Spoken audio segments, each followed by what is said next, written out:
Шәһәрнең 9-нчы мәктәбендә 2333 һәм 2334 сайлау участоклары урнашкан. Биредә иртән иртүк зур җанлылык. Мәктәп балалары сайлауга килүчеләрне дәртле җырлары белән рухландыралар, спорт уеннарында катнашырга чакыралар.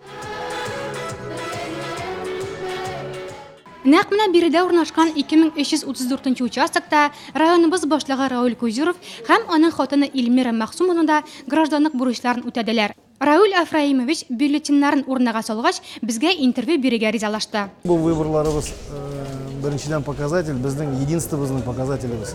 То есть безнең бергә булачак, киләчәктә дә мишлай бергә халкыбыз белән нинди безнең фикерләр туа, нинди курс белән барабыз без киләчәктә дә халкыбыз белән бергә булырга без. Бу именно шул выбор безнең көне, шул безнең показатель бүген.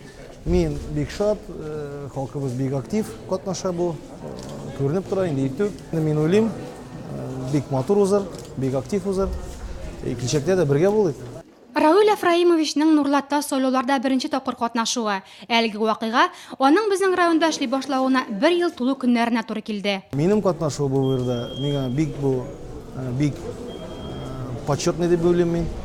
Мин монда әле генә менә 1 ел була инде эшлим Нурлат районында. Бу выборларда катнашырга, семья белән бергә без ул электән дә выбор көнне без бәйрәм дип саныйбыз, йөри идек.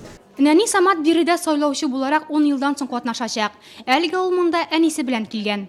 Я хочу, чтобы мир был прекрасным, чтобы я учился хорошо, чтобы не было войны, чтобы депутаты о нас заботились. Традиция буенча сайлауларга гаиләләр белән киләләр. Күңелләрдә бәйрәм рухы. Шөкер, тормышыбыз матур. Татарстан алга таба да чәчәк атсын. Сайлауга ашыгучы Илшат Гыйбадуллин үзенең позитив кайфын безнең белән дә ортаклашты. Хәт яшибез соң күрә.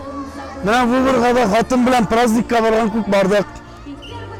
И бөтен условиялар выборга куелган.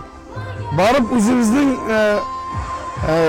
республика өчен, үзебезнең якты тормыш өчен Районда сайлаулар оешкан төстә узды. Һәр участокта күзәтүчеләр эшләде.